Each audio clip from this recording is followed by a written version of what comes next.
여러분 안녕하십니까? 이 시간에는 출애굽기 33장 말씀 중심으로 드리겠습니다. 출애굽기 32장에서 보면은 하나님께서 이스라엘 백성들을 애굽에서 해방시키시고 하나님께서 친히 인도하여 이제 광야의 길을 진행하고 계십니다. 그러한 가운데서 하나님께서 먹을 것을 주시고 마실 것을 해결해 주시고 또 홍해에서는 하나님께서 길을 열어주셔서 이스라엘 백성들은 홍해를 다 건너오게 하시고 저들을 잡으러 왔던 애굽의 군사들은 홍해에 수장되게 하는 놀라우신 구원을 하신 하나님을 이스라엘 백성들이 매일매일 이렇게 경험을 하고 살아왔습니다. 또 저들에게 밤낮으로 함께 있는 구름 기둥, 불 기둥이 늘 같이 하여서 누구든지 그것을 볼 수 있도록 하나님이 해 주셨는데 그것은 하나님께서 말씀대로 함께 하신다고 하는 증거였어요. 그것을 보고 하나님이 항상 함께 하시는 것을 저들은 알았습니다.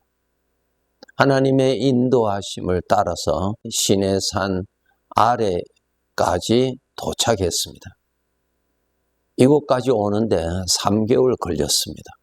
그곳에서 하나님께서 모세를 시내산으로 올라오게 하시고 하나님께서 모세에게 특별히 성막을 만들 수 있도록 그러한 것을 알려주시고 아주 귀한 말씀들을 하셨지요. 그때에 하나님께서 모세에게 애굽에서 데려온 백성들이 마음이 부패하여서 우상을 만들어서 그 우상을 경배하고 있다고 하는 것을 모세에게 알려주시면서 크게 진노를 하십니다. 이 내용이 32장의 내용이지요. 오늘 33장에 와서는 이제 1절에서 3절에 하신 말씀의 요약을 해보면은 하나님께서 그렇게 말씀하십니다. 내가 너희들에게 약속한 대로 광야를 지나고 가나안 땅에 정착하도록 내가 해주겠다. 가나안 땅에는 이미 원주민들이 살고 있지만 저들을 쫓아내고 너희들이 그곳에서 살 수 있도록 내가 해주겠다. 그러나 나는 너희들과 함께는 하지 않겠다. 이러한 내용의 말씀을 하십니다. 이 말씀에서 우리에게 하시는 아주 귀한 말씀을 우리는 깨달아야 되겠죠. 너희가 원하는 것을 내가 다 해주겠다. 그러나 나는 너희들과 함께 하지 않겠다고 하는 이러한 말씀 앞에 하나님의 자녀가 되는 우리로서 어떠합니까? 그것이. 여러분 우리의 삶에서 이 선택이 우리에게 수시로 나타납니다. 너가 원하는 이 모든 것을 내가 다 해주겠다. 그러나 나는 너희와 함께 하지 않겠다라고 하는 것과 두 번째로는 비록 네가 원하는 것이 채워지지 아니하고 어려움에 있을지라도 나는 너와 항상 함께 있겠다고 하는 이 두 가지의 내용에서 여러분은 어느 것을 선택하시겠습니까? 어느 것이 여러분에게 진정한 복이라고 생각하십니까? 우리가 현실의 삶에서 어려운 일을 겪으면 처음에는 그 어려움을 인하여서 믿음으로 하나님 앞에 간구합니다. 열심히 하나님을 믿습니다. 믿음에서 쓰러지지 아니하려고 발버둥을 치면서 간구합니다. 그러나 어떤 때는 하나님이 전혀 이루어 주시지 않을 때가 흔히 있습니다. 그럴 때 우리는 쉽게 시험에 빠집니다. 시험에 빠진다는 말은 내 안에 나타나는 죄의 성품에서 나오는 하나님에 대한 비판, 하나님에 대한 불신, 원망, 그것을 믿어버린다는 것입니다. 그것이 시험에 빠지는 것입니다. 사망에 빠지는 것입니다. 구원받은 우리들에게도 여전히 죄의 성품은 살아있습니다. 그곳에 빠져들어간다는 것입니다.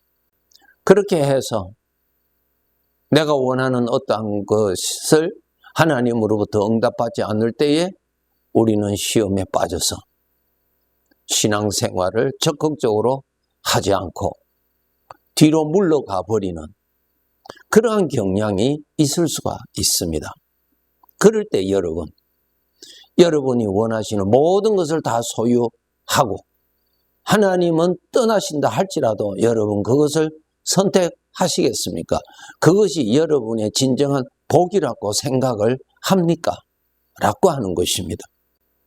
내가 원하는 어떠한 것이 성취되지 아니하고 내가 필요로 하는 것이 해결되지 아니한다 할지라도 하나님이 오늘 또 나와 함께 하신다는 이 복을 여러분이 선택하시겠습니까?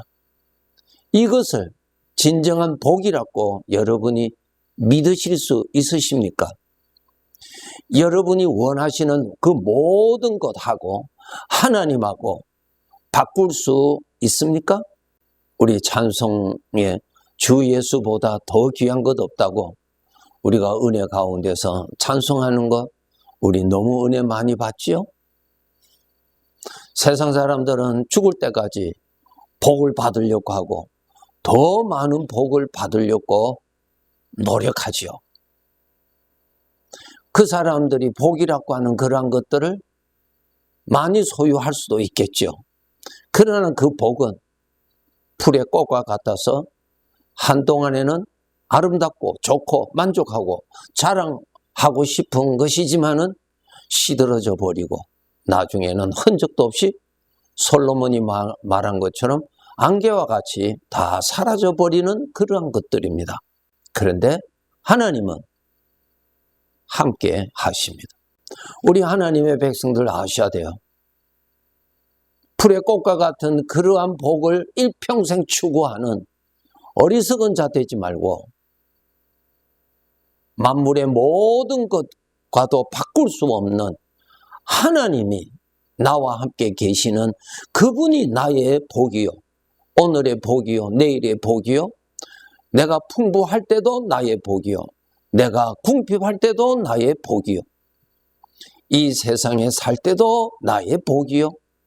이 세상을 떠나는 순간에도 나의 복이요. 영원히 함께 하시는 복이 됩니다. 그래서 시편 1편에 보면 복이 있는 자는 우리는 복이 있는 사람입니다. 그런데 안타까운 것은 세상 사람들처럼 세상의 것, 내가 원하는 것이 되지 아니하였다고 해서 나는 가난한 자라고, 나는 복을 많이 못 받은 자라고, 나는 불쌍한 자라고, 나는 불행한 자라고 이렇게 자기 자신을 판단하기가 쉽습니다. 어리석은 것입니다. 아버지 앞에서 아주 부끄러운 어리석은 생각입니다. 여러분이 좋아하는 꽃이 아름답지요. 그런데 그 꽃은 나를 사랑하지 않습니다. 재물 좋지요. 그 재물은 나를 사랑하지 않습니다. 하나님은 내가 하나님을 사랑하며 섬길 수 있고 그 하나님은 나를 더욱 사랑하시는 그러한 인격적인 관계에 나의 살아있는 복입니다. 진정한 복을 여러분이 아시고 진정한 복을 여러분이 누릴 줄 알도록 하셔야 합니다. 이미 우리는 복을 받았는데 복의 가치를 모르고 여전히 안개와 같은 잠깐의 것들을, 내 눈에 보이는 것들을 더 즐기고 더 소유하려고 하는 육신에서 오는, 불신앙에서 오는 그 생각을 쫓아가기가 아주 쉽습니다. 조심하셔야 됩니다. 오늘이라도 내가 이 세상을 떠나는 날이라면 내가 복이라고 하는 것은 그 순간에 나를 위해서 해줄 수 있는 것은 아무것도 없습니다. 그 많은 재물도 나에게는 아무것도 해줄 수 없습니다. 오늘 내가 마지막 날이라면 말입니다. 나와 함께 있는 가족도 더 이상 나를 위해서 아무것도 할 수 없습니다. 살아계신 주님만이 그때도 같이 계십니다. 주님께서 우리에게 알려주셨죠? 내가 너와 함께 한다고. 그리고요, 영원토록 내가 너희와 함께 한다고 하셨어요. 광야와 같은 인생의 길에 살아계신 주님이 나의 복이죠. 여러분이 원하시는 그 소원이 주님보다 더 크신 분, 더 큰 복이 아니잖아요. 나는 복이 없는 자다, 나는 불행한 자라고 말하지 마세요. 하나님 앞에 잘못된 표현입니다.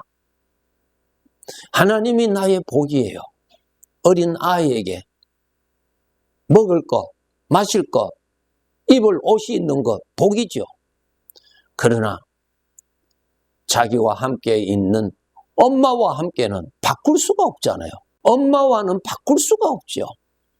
그와 마찬가지로 이 세상의 어떠한 것보다 나와 함께 계시는 내 주님하고는 바꿀 수가 없습니다.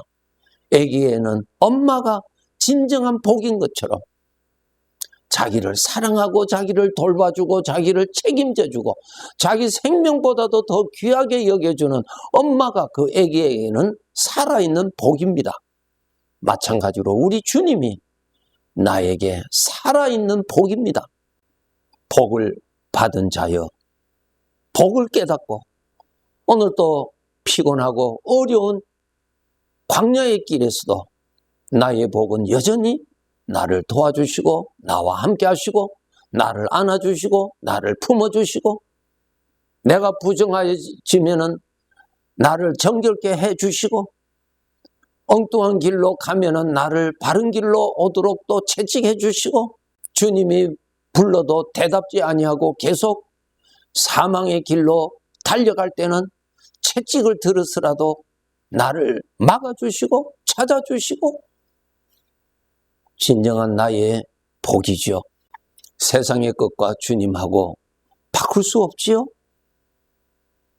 나는 불행한 자다고 그러한 표현하지 않아야 됩니다. 나는 복 있는 자라고요. 나는 복을 받은 자라고요. 나의 복이 나를 돌봐주고 계신다고요.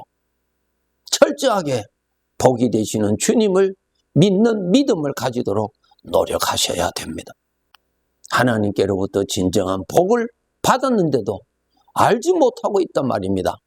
참되고 영원한 복을 받은 자인데 왜 불행하게 살아요? 왜 죄의 성품에서 오는 나를 불행케 하는 그러한 거짓 영의 생각을 믿고 사나요? 마음이 하나님하고 멀리 있어서 그래요. 하나님의 말씀을 아는 것이 부족해서 그렇고 거짓 영의 생각의 소리는 가까이서 듣고 하나님의 말씀 소리는 멀리서 들으니까 가까이서 들리는 소리가 더 믿어지는 것입니다. 여러분, 큰 소리가 잘 들리지 작은 소리는 잘 들리지 않잖아요. 하나님하고 마음이 멀리 있으면 하나님 말씀은 아주 작게 가늘게 들리고 육신에서 오는 나를 불행케 하는 사망의 소리는 크게 들리고 또박또박하게 똑똑하게 들리는 것은 내 마음이 하나님하고는 멀리 있고 육신과는 가까이 있으니까 그러한 것입니다. 나의 복은 나와 함께 계시는 주님이십니다. 주님을 가까이 하셔야 주님의 사랑이 내 마음에 뜨겁게 닿고 주님의 사랑이 내 마음이 깨달아지고 감동되는 것입니다. 멀리 있으니까 소리만 듣고 있어야 사랑의 감동이 일어나지를 않는 법이에요. 멀리 있는데 마음의 감동이 어떻게 일어나겠어요? 소리만 들리죠. 하나님 가까이 하셔서 하나님의 말씀이 크게 들리도록 하세요. 이것이 복을 받은 자가 복을 넉넉하게 누리면서 살아갈 수 있는 길입니다. 꼭 그렇게 하셔서 얼마 남지 아니하는 이 나그네 길에 이전보다 더 복되게 살아가다가 천국 가는 그날을 맞이합시다. 네, 감사합니다.